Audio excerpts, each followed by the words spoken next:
קהל נכבד בבית, אנחנו כאן במטבח של סילביה, אני וגבריאלה צלמת, ערב טוב לכולם.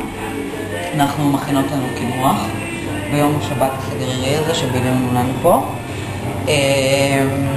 אנחנו מכינות בננות בקוקוס וקרמל, היות ואין לנו קוקוס כרגע, אז אנחנו נוותר על הקוקוס ואנחנו נכין בננות בקרמל. הכינותי מראש פה את המצרכים, פשוט המצלמה הייתה צריכה להיות בהתנה, אז קצת תקבו פה עם כל ההכנות. אוקיי, אנחנו צריכים 8 בננות ואין לנו, אז אנחנו עושים את מחצית מהכמות, שזה בעצם 4 בננות, 2 ביצים טרופות, אז שמתי 2 ואני קצת בססה, הייתי צריכה לשים 1 וכבר טרפתי את שתיהם, אז אני לא נורא, כי גם anyway צריכה לטבול אותם, אז זה כבר לא משנה כמה ביצים יש. כוס מלח, הכנתי מראש חצי כוס מלח, קמח, 2 פירורי לחם, 2 כפות, אז שוב אני לא זוכרת, נראה לי ששמתי כף, כוס קוקוס מגורד. אין לנו. אז אין לנו, לא שמנו קוקוס.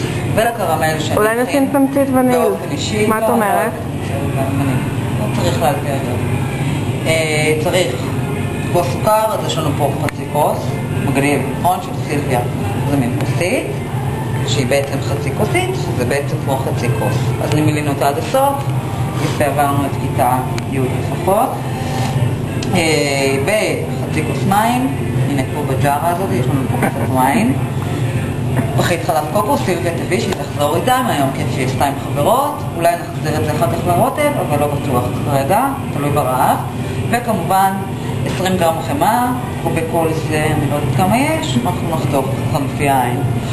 טוב, מתחילים בהכנות, גבי תעזוב את המצלמה. צופים יקרים חמודים, כמובן, נא לא לשכוח, הכינותי מראש פוגומיה, לא לשכוח לכל הצופים בבית ולכל מי שיש שיער ארוך, נא לאסוף את השיער, גם למי שיש פוני ויש לה קשת בבית, היא יכולה לשים. מי שלא עשתה פוני, רק תאסוף את הטלטלים שלה כדי שלא נמצא לנו טלטל בתוך כל הרוק. בכל אופן שלנו ערב נעים, ארוחה נענה, אנחנו נצא לפרסות מאוד, ואנחנו נחזור בהמשך לעוד הכנות שגבי בין לבין תוצאה. ערב טוב, נעים, ביי ביי. מה שעשיתי בזמן הפרסומות, אני חתכתי לי פה את הבננות באופן ככה, אופה, גבי, גבי, מצאתי פה טלטל, לא אני אספתי. לא אספת את השיער, אני נעשה סימן שזה הבננה של גבי, שהיא אכל תוכל ממנה. כבר אני עושה את הסימן, והיה פה. מה יש לנו פה בפנים? מים וסוכר. אוקיי. וכאן מים אנחנו... וסוכר, ובאיזשהו שלב צריך להוסיף את הקוקוס, אבל היא אומרת שהמים והסוכר צריכים להפוך לחום, אז אנחנו מחכים עד שזה יהפוך לחום. אוקיי, יש לנו זמן. נכון? הכנת הרוטב, מרתיחים את הסוכר והמים עד לקבלת צבע חום זהוב. מוסיפים את חלב הקוקוס, מצמצמים לקבלת רוטב בסמיכות בינונית ומורידים מהאש. מוסיפים את החמאה ובוחשים להמסה מושלמת, מגישים חם. אני מקווה שזה יצא מזה משהו רק מהסוכר. החמאה.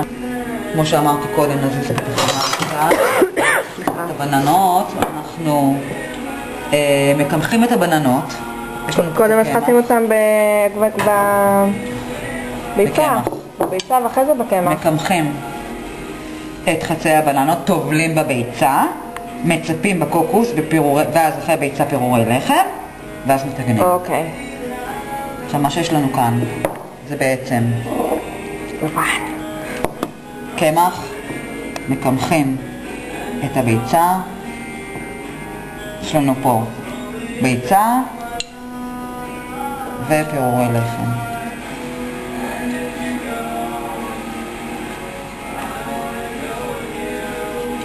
לא לפחד, מאוד טעים, מאוד מיוחד. תשקים מיטל. מאוד מיוחד. טוב, עכשיו אני באה. אוקיי, אנחנו פה בשיא העניינים. יש לנו פה כבר כמה מנות מוכנות, פה כמה על האש. להיזהר מהשמן העמוק, אני ערפתי שברגע הזה ג'ינס לחולצה חדשה. עכשיו פה רוטב קרמל שאמור להיות רוטב קרמל. שמנו פה סוכר ומים, זה אמור להיות רוטב חום סמיך. מתקתק ומאוד טעים ונוזלי כזה, אתם יודעים, לפעמים זה מזכיר לנו דברים נשכחים. בכל אופן אנחנו נחכה, אם לא, כשנסיים עם הבננות אני כבר אלך לבדוק האם ניתן פה לשפר את האווירה. זהו צופים יקרים, אני מאוד שמחה שהייתם איתנו בתוכנית, ואני מאוד היה לי כיף, וגם לגבי. יש בארוחה? ואתם מוזמנים, ואנחנו ניפגש שבוע הבא באותה שעה, ולא לשכוח להיכנס לאתר שלנו, גבי מיטל אינטרנשיונל, אירועים, שיווק אירועים בארץ ובחול. אנחנו גם פותחים עכשיו סניף בפלאיה. סליחה. וזהו, שיהיה לכם ערב נעים, מהנה, ושבוע טוב, להתראות חברים. ואני פה אשב ויוכל עם כל החברים שלי, איתי בדרך, אולי יכולו לבוא